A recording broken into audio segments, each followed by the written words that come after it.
flexing, rolling through the SWAT. Repping for the city, hear him in the parking lot. Houston written across the jersey, ain't gon' never stop. Just fans got me tuning in, waiting for the drop. Astros, Texas, Rockets, Dynamo, they coming with it. When they pull up, got the city sitting on a fitted. Straight up A-Leaf, hold it down, ain't gon' never quit it. Just fans got me tuning in, let my dogs get it. Southwest A-Leaf, Texas, throw down here and it's so infectious. We ride for the Houston Astros, Rockets, Dynamo, and them Texans. What's going on, everybody? Thank you for joining us here at the Just Fans Podcast. I'm your host, Carlos. And, of course, I got my co-host here, Rios. Hey, it's just a friendly reminder that Comey Blue belongs to Houston, not Tennessee. There you go. Also, joining us today, we want to thank Adam Wexler, man, for joining us. I appreciate you from Sports Talk 790. How are you doing today, Adam? Doing great. Lots going on. Lots of good stuff. Oh yeah, man. There's so much. How do you call that? What are the kids using now? Aura around the Texans.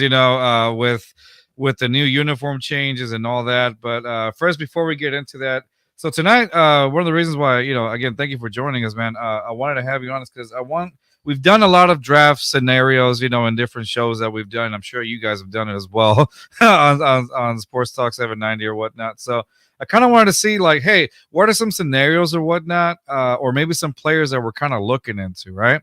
That the Texans may choose at 42 and 59. So I feel like one of the draft needs for the Texans is in the secondary. Some people will go back and forth and say defensive tackle or whatnot, but for me, I'm choosing a corner or whatnot. So and when I say corner, I'm thinking also maybe maybe a safety as well, because from this past season, I saw. I like Jalen Petrie, but I felt like this system was a little. I don't want to say a little too much for him. I felt like this system was he couldn't adjust well to this particular type of system or whatever. And as opposed to last year's with Lovie Smith with the Tampa 2 defense or whatnot. You saw some of the struggles. He got burned a few times or whatnot. And so I feel like my area of concern for the Texans so far, before I start naming names, I feel like would be in the secondary, maybe corner or safety. Rios, what are your thoughts? Yeah, no, same. On defense, they were, one of the lower ranked teams as far as, against the pass. They were much better against the run than against the pass. And it showed in a couple of games, especially that first time we played Cleveland, where, Joe Flacco had the game of his life. It looked like 2012 Flacco out there. Our guys are just getting torched out there. So yeah, definitely, I know Okudah, and he actually played pretty decent last season for the Falcons. I watched a little bit of the film on him. So he might be one of those guys that actually, lives up to his, his draft stock, because he was the number 3 overall pick not too long ago. Yeah. But I would still, he's on a 1-year deal. So I would still, go for corner as their, pick 42. Okay. Definitely an area of concern. I don't think there's any question about it. And a lot of it has to do with just simple fact. You don't have Steven Nelson anymore, nor does anybody. So you obviously have to have somebody to replace him. Jeff Okudah has draft stock, but his 3-year career obviously left him available. It's now his 3rd team. CJ Henderson, even worse. I'm not sure what they're counting on from him, but they're both short-term answers regardless. Drafting a player gives them to you for 4 years, maybe 5 years if it's a first-round pick. And I don't think they're going to trade into the first round to draft a corner. But if it's at 42, you just got to keep in mind whomever that player is. I think the expectation would be this guy is going to start, whether it's a slot corner or a border corner. You're hopeful that he'll beat those guys out eventually, or he'll be a better player than they are in 2025 and beyond. And then you have somebody for 25, 26, and 27 to pair with presumably extended Derek Stingley Jr. It's definitely an area of need. They weren't, I think Steven Nelson was probably better than people are giving him credit for, but he did have a few games where he was clearly picked on. The Cleveland game was one of them. I don't even think his coverage was all that awful on a lot of those throws, but there was just so much chemistry between Cooper and Flacco that day that it just got out of hand, and they were pretty much embarrassed. So yes, corner for sure. Sometime early in the draft, I would suspect a safety is also headed to Houston for the same reasons you mentioned about Petrie. He's been here 2 years and he's been out there a lot, but I don't know that there's a whole lot of he's really good at. And Jimmy Ward's only under contract now for one more year. They really don't have anything else behind them in terms of developmental, unless they're really high on Brandon Hill, who just couldn't get on the field last year due to injury, and he's a late-round draft pick anyway. Eric Murray is more a special teamer than get him out on the field at safety. So this secondary should definitely be addressed probably earlier in the draft, but at least at some point in Thursday, Friday, or Saturday night's proceedings. Oh, agreed 100%, man. Rios mentioned Jeff Okuda, also CJ Henderson, like you mentioned, Adam. Like those guys wouldn't be like your long-term guys that you'd keep around. I mean, I do understand, Jeff Okuda could be a guy that just a change of scenery can help him out. We saw it last year with Blake Cashman, who came over from the Jets and didn't really, he was just a regular guy in the Jets, and then he came into the Texans and he was a great piece in our defense in the linebacking core, and then he's no longer with us, but man, there was a lot of games that Blake Cashman just balled out, and so maybe for Jeff Okuda, we might see something like that, but I'm just kind of reaching at this point, but a change of scenery might help. But those guys, Okuda, CJ Henderson, Mike Ford, those guys that we got, during free agency or whatnot, I don't think it's a long-term solution. It's just kind of like just for added depth, of course. And I don't know, I just don't see us with Mike Ford, CJ Henderson, Jeff Okuda more than 20%, 30% of the time on the field. After that, yeah, they're not your guys. I mean, Mike Ford presumably plays no snaps at corner and is merely here to play special teams. So that's if everyone stays healthy. Obviously, it's nice to have some depth, but he wasn't really brought here to line up at that spot, and that's where Jeff Okuda has to be. They obviously had issues at slot corner last year, thinking they did not need Des King, and I kind of agreed with them at the time, but Tavier Thomas he just did not have a very good season. He has had good seasons in Houston in different defenses, and I think they were asking the same things of him in this defense. He just did not have a good year, and that's an area of concern for sure. Essentially, that's a starter. Everybody starts five defensive backs, so they need to fill that hole. And I do think there's reason to have some hope for Okuda, and maybe you could re-sign him and keep him here longer term.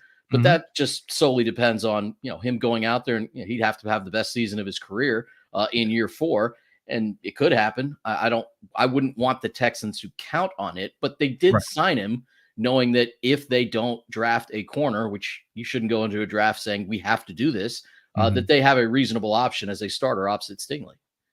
Yeah, definitely.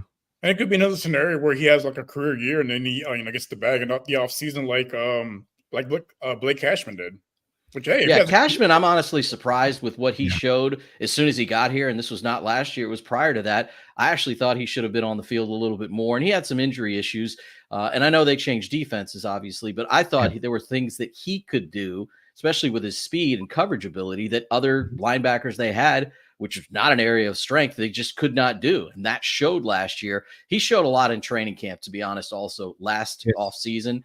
And I thought it made it obvious to the coaches, well, there's no way this guy can't be on the field. We just don't have players that are as disruptive and is making as many plays. He made plays all over the place leading up to the season, and it definitely translated into the season. He had a couple of monster games. He obviously earned himself a monster and well-deserved payday. I talked to him the last day. They were all there for locker clean out, and he didn't know what the offseason was going to hold, but he was pretty hopeful because of the success he had in this defense that it would either allow him to return here under a deal that obviously was good for both teams, but otherwise he knew he had made himself a pretty good resume to go out and find a new home. And he and John Grenard went together to Minnesota separately. Yeah. That was I didn't in some aspects, like I kind of wish they would have kept Jonathan Grenard, but man, getting Danielle Hunter, that was that to me, I was like, ooh. I like that one. You what? I can live with that. Yeah, it was like I could live with that. There's not much guessing about what he'll do next year because he's pretty much done it for the last several years. You see what you get. He's going to go out there and be disruptive. He's not awesome against the run, but he's super disruptive in getting into the backfield and creating havoc there. And you didn't have to wonder, is this next year going to be like his last year? And there has to be some concern from Minnesota's side and clearly from Houston's side, since they did not re-sign Grenard. Will he produce as he did last year? Last year, I thought he was unreal, and he was very good against the pass. He was exceptional against the run. He was everything you want in an edge rusher. And if he's able to recreate that, his first 3 years were full of injury, and he did play for 5 head coaches in his 4 seasons here in Houston. So some of that and the changes defensively have to do with it. But I think Minnesota got a good player, and I think the Texans certainly accommodated themselves well in his replacement. Yeah, no, as soon as I saw that Grenard didn't sign, I was like, "Oh, how are we going to replace that?" And Nick Cassero delivered, with Danielle Hunter, and that to me was just a great pickup. And I was like, "Okay, I'll shut up now. I'll hold my my thoughts to myself. I'll keep my thoughts to myself in a sense, right?" But before we start, naming names, I do want to talk about Casario in the off season. My gosh, it has been. I thought it was a great free agency, because of Casario. I trust Casario a lot in this, just because I've seen good results. Like when he started, he drafted, with what he could, in the position that we were in or whatnot, and then it's led up to this. I think, if I'm not correct me if I'm wrong here, I think he drafted Nico Collins and Davis Mills in that first year that he got here, right? And That's now, right. and so I mean Davis is Davis, but then you got Nico Collins, who just over 1,000-yard receiver last season with CJ, and then after that everything has, I feel like, fallen into the right place, with the Deshaun trade or whatnot, and now getting CJ Stroud, Will Anderson, immediately back to back, and where we are now, in this position, and building the helping, being a vital piece of the Texas turning the team around. So for me, I'm giving Nick Cassero all the flowers on that one. I think he's been a vital piece, and I'm happy with my GM. I gotta say, I'm happy with the GM. So. Yeah, the 2 drafts that he's had a full arsenal of picks each of the last 2 years. He's made a ton of trades. He's targeted players that he wants to trade up for. When they're not there, he makes other moves. He'll trade back. He'll trade up. And he just is very convicted in what their plan is. Usually that's better than any other way to go into it. Doesn't mean he has to go get players. Doesn't mean he necessarily overpays and trade to do so. I haven't liked all the trades he's made from a value standpoint. I remember when Nico Collins was drafted, I thought they did give up a lot to move up the spots to get him.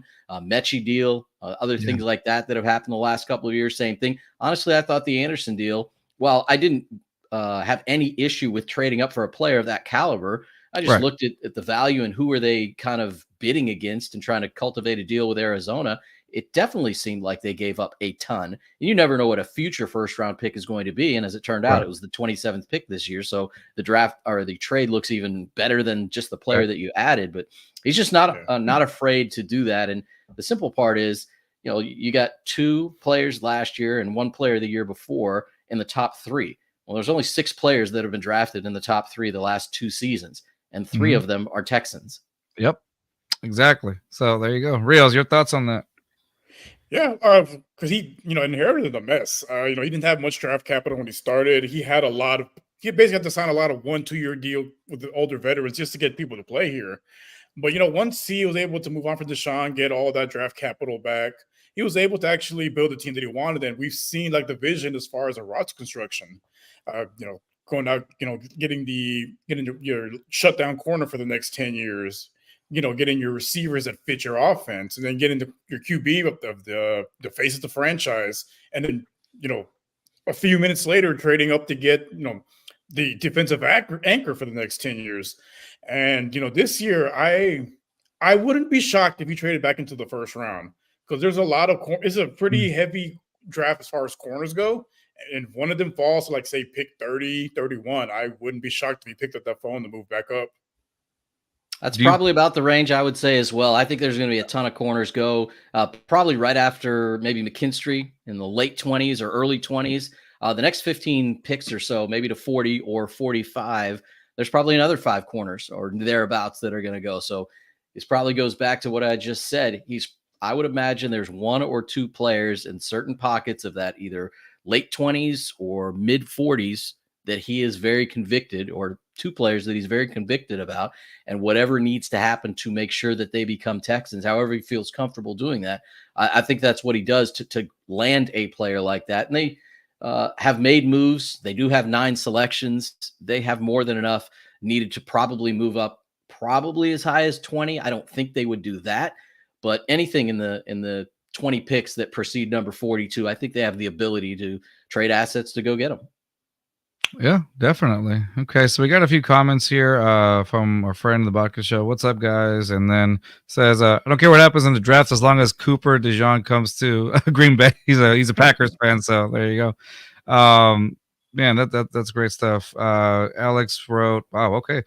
Texas must draft the best talent. We are building the Texans dynasty. This team is built to win 8 championships. Wow, 8 championships with D'Amico and Stroud. Record-setting. They are younger, and Nick Cassera must make the best deals to win number 1. And finally, D'Amico, watch the video every player to draft the best talent. We are building a dynasty. Let's classify to the playoff. Alex, all right, thank you. You clearly so excited. You didn't. You kept pushing. You left the caps lock button on the whole time. Good job, buddy. Love that. All right. I love the enthusiasm. I love the enthusiasm. 8 championships. All right. We'll hold you responsible for that. No, I'm just kidding. All right. So, all right. So I kind of wanted to go over a few names that I was looking at, in that position. So in my opinion, you never know what Nick's going to do. So you never know if he's going to trade up a little bit, like I think Rio said. For me, I don't expect it, but again, you never know. So I'm going. These names that I'm going to name are if, like in my scenario, if Nick doesn't trade and just stays at 42. So at 42, I have a few names that stick out, and just because, again, this is my perspective here, I'm really looking for a safety.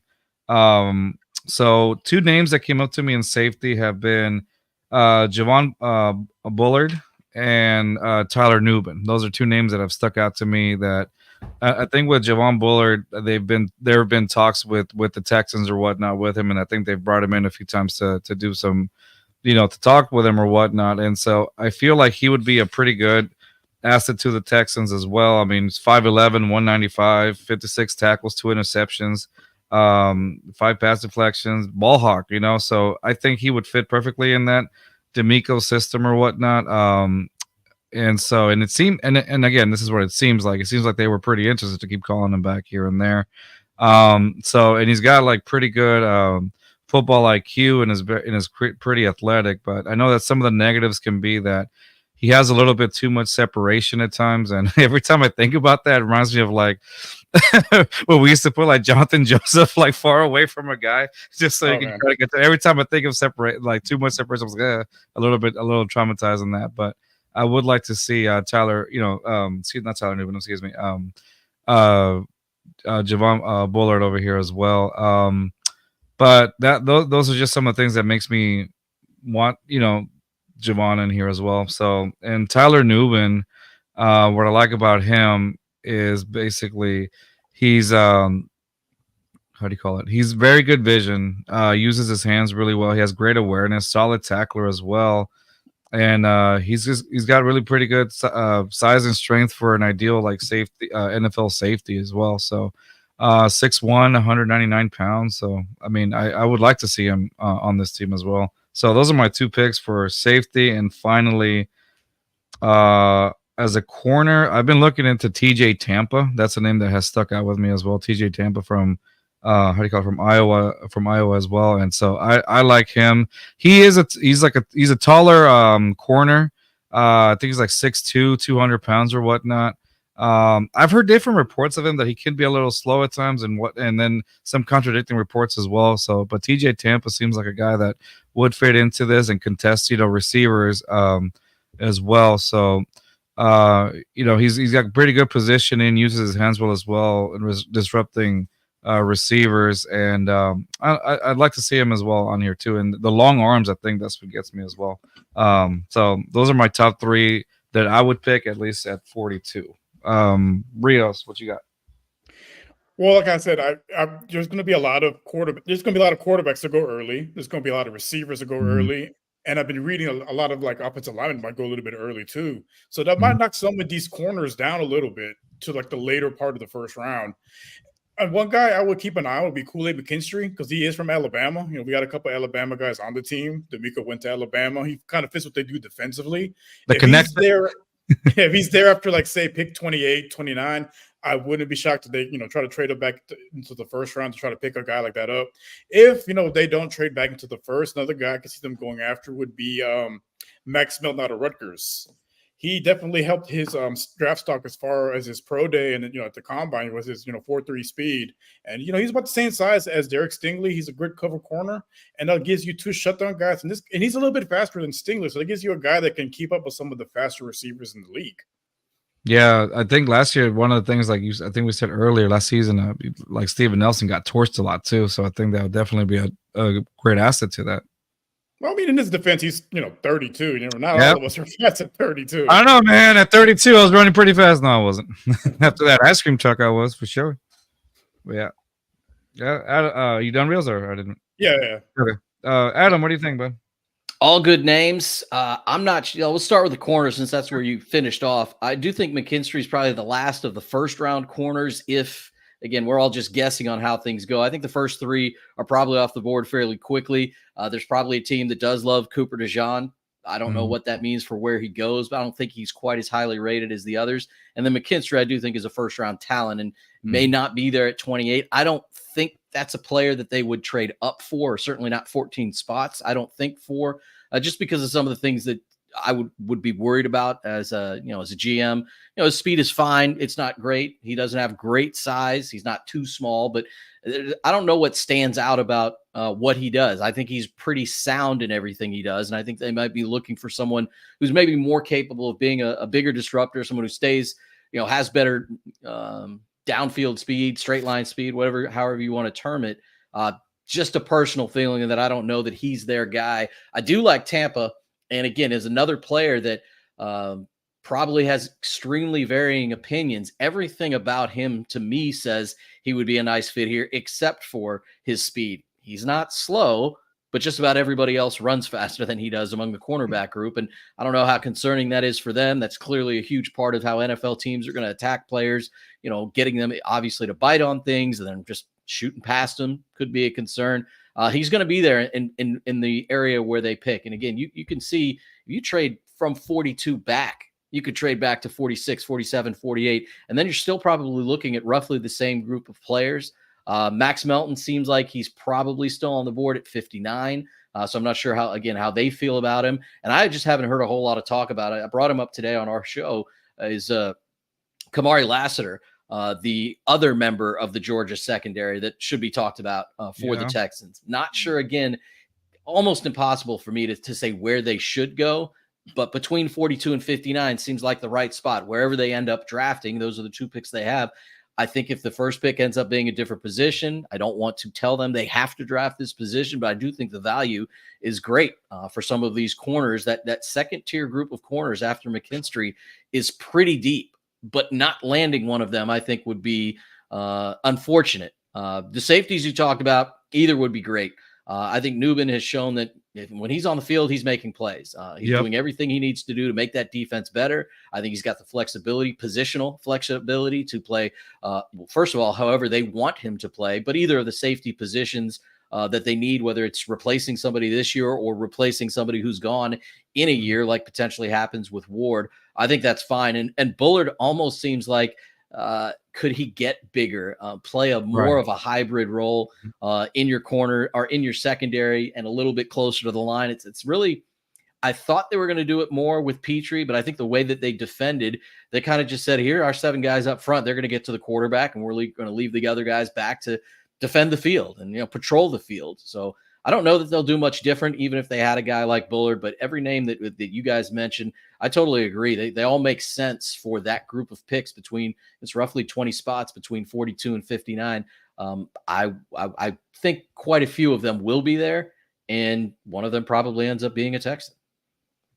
Yeah, I think so too. It's just like, I feel like the Texans, like I said, again, flowers to Nick Osera, have done a pretty excellent job at addressing the the needs for the team in the offseason, whether it's adding depth or whatnot. But I think in this case, definitely getting to, and I think we're almost in agreement, all of us, that they definitely need somebody in the secondary to help out with Derek Stingley. And also, I mean, no diss to Stingley, but I mean, at the end of the day, we got to see also how healthy he can be as well, and so it's always a concern. I do think the way that he was able to, make his way through the season last year for the most part, not a huge concern for me. I think sometimes from however things hit you from an injury standpoint at college, sometimes it comes with you. I think he got over that. I think physically, I don't mean mental. I think he's physically past that and knows how to take care of himself. Injuries are going to happen in the NFL, but I wouldn't categorize him as a player they're much more worried about than any other player as they go through a season. Okay, that makes sense. All right, Rios, your thoughts on Stingley stuff or anything? Well, you always want to have insurance as far as having two capable corners, because like Adam mentioned, injuries do happen. If case one goes down, you don't want your secondary to consist of Kuda and CJ Henderson out there. Yeah, that's that's a worst case scenario, or Mike Ford. So it's always good to have depth, especially at the starter position. Yeah, no, I agree 100%. Yeah, definitely. That's why I was telling Adam, I think that they did an excellent job at adding depth, just almost like reassurance, in case anything does happen or whatnot. Probably worth mentioning as well, for those that have forgotten, Lonnie Johnson Jr. is. That's right, Lonnie Johnson. That's right, Lonnie Johnson is back on the team, and so that does help out as well. He's familiar with with the team or what. I mean, well, he's familiar with the city and a handful of players, but not that many. And clearly, all the things coaching wise have changed here. I think teams look at some of what his physical gifts are and still can't figure out where he fits best. And it happened a ton here. I thought the Texans completely mishandled how they used him. I don't think that's the reason he didn't succeed here, but I do think they shouldn't have done what they did. He's a corner to me, and I think he's coming here to play safety again, which is not to me, a safety has to understand more than his position, has to read the field very well, has to have great instincts. And I think he's just better off defending his player, playing his zone, whatever the case may be when you're a corner. But I don't think that's how his career has gone since he left here. And I don't think that's how they plan on using him here.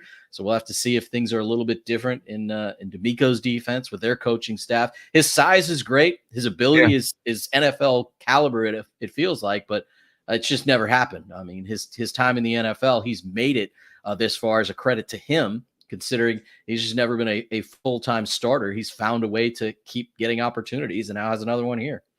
Yeah, no, I understand. I was going to ask you a question just on your expertise here. There's another guy that I was looking at, Enes, I think is Rextra. I think I probably pronounced it. What are your thoughts on him? I think he's a little slightly built, and I'm not sure what he's going to look like as an NFL player, because if he looks like what he looks like now, that may be a little bit of an issue, but he's actually the player I pegged for the Texans at 42 as I go through the week, giving them 5 different names for people to think about each day this week up until Friday of players that they very well could take at 42. And I believe that could be one of those players, another SEC talent. I think it's almost a given the Texans are taking an SEC player on Friday night with one of those 3 picks or whatever they end up with. I think you just believe in the competitiveness of those players when you've seen them go against, they're playing against NFL talent every Saturday.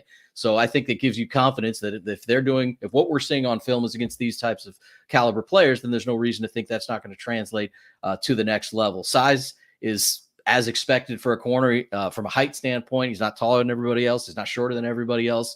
Pretty good speed. I think his skills are very good. I may just be a little bit more concerned if I'm the Texans just about his build, his health, his things like that as a corner. Every corner out there, even the successful ones and the unsuccessful ones, aren't usually dictated by how big they are physically, how heavy they are, how big they play. If they can cover, they can cover. And I think that may be what encourages the Texans to think he can play for them. Yeah, no, it makes sense. I like that too. Yeah, those are my questions on that one. Enes Rextra, I think I'm probably butchering the name. It was just like he was one of those guys that I was like, the SEC thing. Nick Casario is definitely going to pick somebody from SEC, like from the SEC. That's his thing. So he was one of those names that I really considered in there, but I was just like, I wasn't too sure, but I wanted to get your thoughts on him or whatnot. Okay, so Now, again, these are all scenarios that I'm making up. I feel like I'm talking about the Marvel universe where anything can happen here and whatnot. So, What if? what if? Yeah, exactly. So for me, I think at 59, I think they're going to go for somebody in the defensive tackle. And some of the names that I was thinking of are Jashawn Newton from Illinois, Rook Ohora as well. And then I was thinking maybe a linebacker, which was either it was Adrian Cooper from Texas A&M. So those are some names that kind of resonate with me as well. Is there any of those names that you feel like could have a potential there, Adam? If Newton is a Texan, I think that will definitely require a trade up. I think he's the second best defensive tackle in this draft after Murphy. I'd be surprised, quite honestly. I guess other things could come into play. A bunch of wide receivers, a bunch of corners, right. The rest of the offensive tackles could all go in front of him, but I don't think that's going to happen. So I think that's a player, if they really want that, probably inside the top 28 maybe is where you have to go trade for him. But I think he's a good fit. I think he's someone who's going to get into the backfield. I think he's someone who has a good base to work with, and the kind of attacking defensive tackle that they are clearly targeting with who they added this offseason, who they got rid of in the offseason. And so I think he'd be a really good fit here, especially if they go up to get him, because I do think actually I could be wrong, but after Newton and after Murphy, I do think there's a bit of a drop off to the guys like Jenkins, who I don't think is a good fit here, but certainly could be a choice for them. Michael Hall Jr., you mentioned the kid from Clemson, who I think is probably the most intriguing defensive tackle prospect for how little he's played football, how little he's played the position, the body that he might have as an NFL player. He's got a ton of raw ability and athletic skills that should translate to him getting nothing but better and better with the right coaching and the right, performance plan, strength and conditioning plan. At 59, I could absolutely see them taking a chance on a player like that, who they think could, maybe not be a step right in and help them, but a year or two down the road could be a player that they maybe got a good deal on by drafting him late second round when he's more of a top 30, 35 talent. All right. And any thoughts on Adrian Cooper from Texas A&M in the linebacking? As I mentioned, I've tried to peg who the Texans would take at 42. That was the player I gave yesterday. That's right. Adrian Cooper from Texas A&M, explosive player, fast player, playmaker. I think he'd pair well playing the opposite side from Christian Harris with Al-Shahir now in the middle. And if that's how they transform the 2023 linebacking crew into the 2024 linebacking crew, asking a lot of Cooper to immediately come in and be that kind of player. But at some point, maybe later in the season, so much more speed than they've had on defense in a long time at that position. And I think that it's almost impossible, in my opinion, to succeed defensively if your linebackers can't play sideline to sideline, can't beeline it into the backfield and make those tackles. Like find the gap, shoot the gap, tackle the player, lose 3 yards, and you're now looking at second 13. I think all three of those linebackers could turn into players like that. So I'm pretty high on Cooper, and it just happens to be a position where there's not a whole lot there. There's probably two players that are ranked in the top 50, 60 among linebackers. Right. So if it's not him, then I'm not sure that you're getting anybody out of this draft. And maybe it's just Toa or some other free agent that's still available either now or later in camp that's battling for those snaps.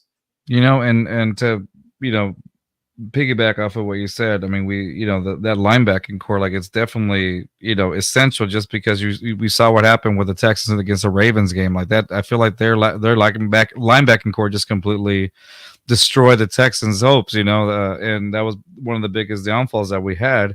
Aside a few other things, but I feel like that was one of the main reasons why the Texans got, out of the playoff run, just because of what a great linebacking core that the Ravens had, and so I agreed 100% with that. Rios, what are your thoughts on pick 59?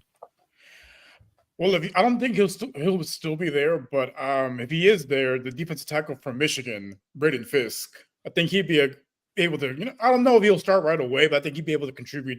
Probably middle of the season, towards the end of the season.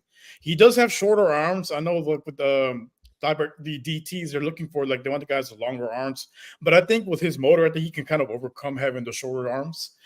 If not him, I agree with Adam. With a Cooper from A&M, I think he'd be a good fit too. just because you can't have enough linebackers in this league. Yeah, Fisk has a few things that to me say not a Texan. He's one of the oldest players in the draft. He'll be in his almost 25 by the time the season ends. 6 years of college football, super productive year in his last year with Florida State. But the things that you mentioned aren't just small. Like, he's the smallest guy by a lot in terms of his arms. His wingspan is among the smallest. And these things usually, maybe it works in college and then maybe you get eaten up in the NFL. Somebody's definitely going to take him in the 45 to 70 range. I just don't think it's going to be Houston, and I kind of hope it isn't Houston. No offense to Brandon or Braden, but I just don't think he's the type of player they need to be on their interior. I just don't think he plays the way that they're trying to play. Like, to me, Malik Collins is light years better than Fisk and will be for the next couple of years. And the Texans didn't want him here for how he fits their defense. So I'm not sure that Fisk would be a suitable replacement or try to get on the field. They have players in-house that will be on the field in front of him. Fatakasi, Danico Autry, the guys from last year, Kurt Heinisch, Tim Settle. So they can play today without a new defensive tackle from the draft, but it's definitely an area I think they're going to address. Yeah, agreed. I think so too. All right. I think we've all, kind of said our names. Is there any other names that we can think of that kind of speak out that maybe we haven't mentioned? Adam or Rios? I mean, we could go on forever. I know we could. Technically, yes, we could go on for a whole. But other than that, I mean, to me, those were the names that I named were just the ones that kind of spoke. The only other name maybe I would mention is if, again, it's a starting position now. Your slot corner starts and presumably plays 75, 85% of the snaps. The kid from Michigan, Sainer, still, while undersized at 5'9", and some of his measurables don't blow you away. Put the tape on and you see how many plays he makes, how good a fit he is at that position. Somebody who can cover, somebody who can tackle, somebody who can, again, I think step in very, very early and get on the field and play and make a difference. And then over the life of his contract, just get better and better. And the more teams that address that position instead of just looking at it as like, oh, he's just the next corner we have and we'll put him out there in the slot. He's a little undersized to play on the edges, so we'll put him there. Or in this case, address the position with a player who fits the position. And again, I'm not sure at 42. I've seen him mocked at 42 to Houston. I've seen him mocked at 59 to the Texans. Not sure where he falls, but in that range again. There's so many corners and safeties that I think will go off the board there. When does the run happen, and how interested are they in a player like that? Championship pedigree player, I think, holds value for a team that just got finished saying this last week. Will Anderson said it when he was available, and then a couple days later when Nick Caserio was available, they said the Texans aren't for everybody.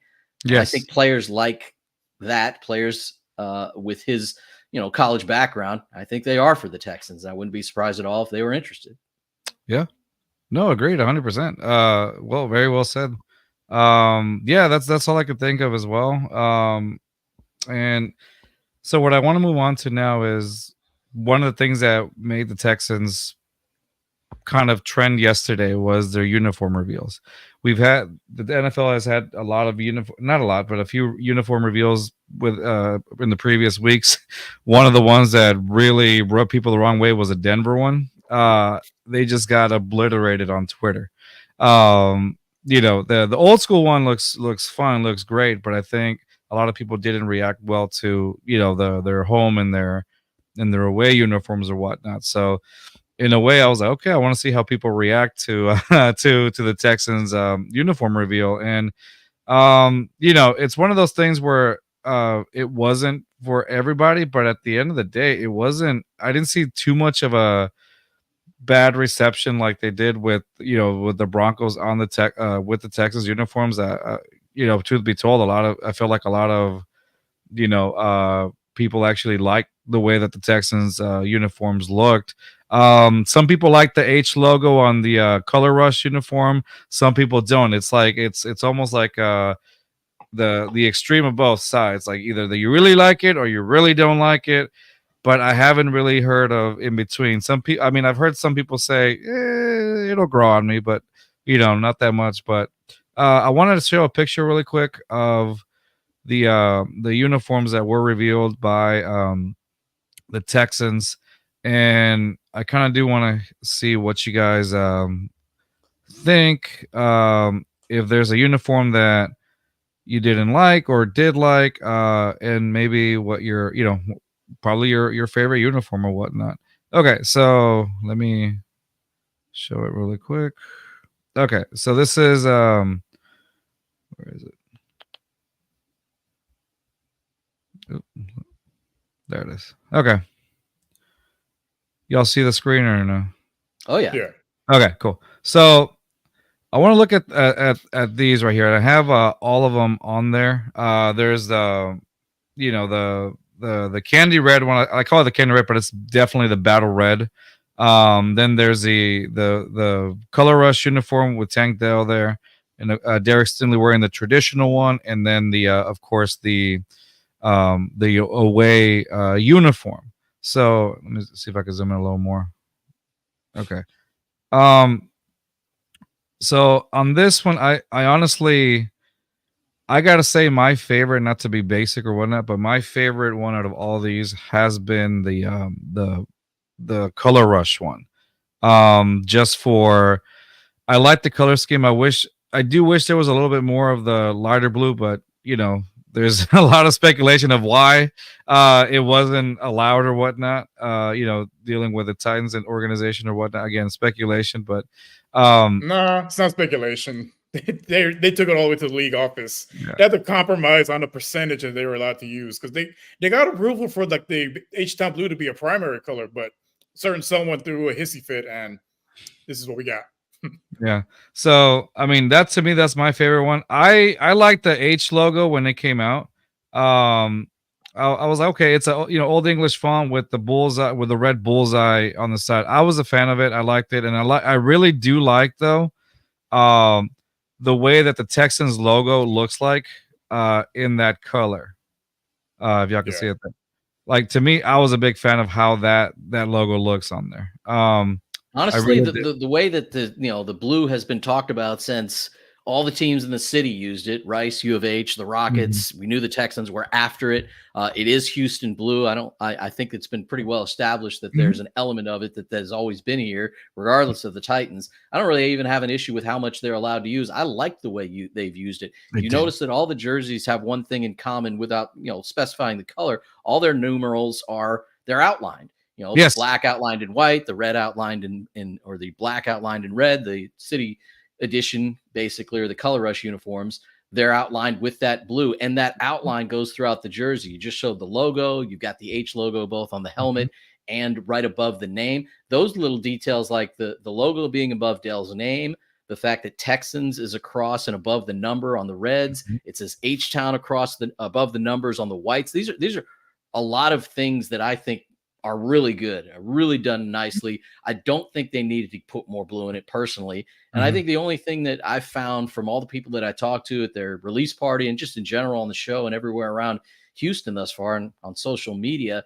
people just have to get used to it more than they dislike it. The people who aren't super excited about, oh my God, these are great. The color has changed. The darker blue that's being used pretty much exclusively on these new uniforms that feature them, whether it's the pants or the jerseys, they're just not used to it yet. So it's not familiar. The red helmets, I liked last year's red helmets so much that it's hard for me to like the new red helmets more, but I appreciate that they're creative. They don't have the old logo on. I'm glad that both of the two alternate helmets do not have the Texans bull familiar logo on it, and that they've done something, I think, pretty creative with the red helmet. Obviously it's just an H, but it's a new logo there. There's not much for me to be down about with the look that they had. We're going to see the blue on white and white on blue more than anything else. And we're going to see the typical helmets more than anything else. But at the end of the day, it just matters if they win. They know it. We know it. The players know it. But I think they did a really nice job. I think we talk about it so often. They have red, white, and blue colors. There's only so much that you can do. So they try to get really creative with H-Town as a saying, which they've been trying to do for the last 2 or 3 years. If anybody's noticed, they are huge on trying to create the Texans as Houston's team by stressing H-Town much more than the name Texans, which has clearly been there all along. And the other part of this is you end up having jerseys, especially with the Broncos, since you brought it up. Mhm. I mean, they got reamed for not looking just like one other school, but actually two other schools. If you don't Yeah. think they're Boise State, then you think they're UTSA. And it's Yeah. hard to get away from that because that's just what their color scheme matches. So you can only do so much. White pants, orange shirts, Mhm. blue jersey. There's only so many things you can do. Their throwbacks are unbelievable. Those are probably yeah. the best things that have Throwbacks been are released in the last 3 weeks. The Jets uniforms are probably the least impressive because I Mhm. can't even hardly tell what's different from their new ones from their old ones. And some might say the same from a color standpoint with Houston's, but I think the Texans did an unbelievable job. The creative and digital side of everything they Yeah. plastered everybody with on social media was insanely impressive. And they did everything to cater to the fans, taking all their input. Hard to do it better than that. You can have issues with it, and I don't blame anybody if they do. I don't. I like what they did. I'm with you, actually. Their jerseys with the outlines of blue, their color rush jerseys. Well, I like all four of them. Right. Those are the ones I like the most.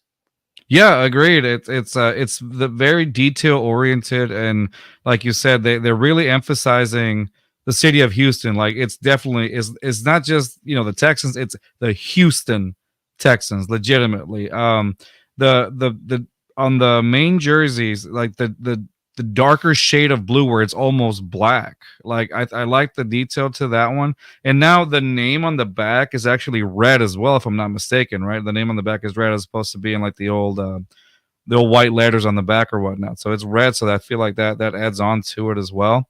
What I was most impressed by was the away jerseys as well.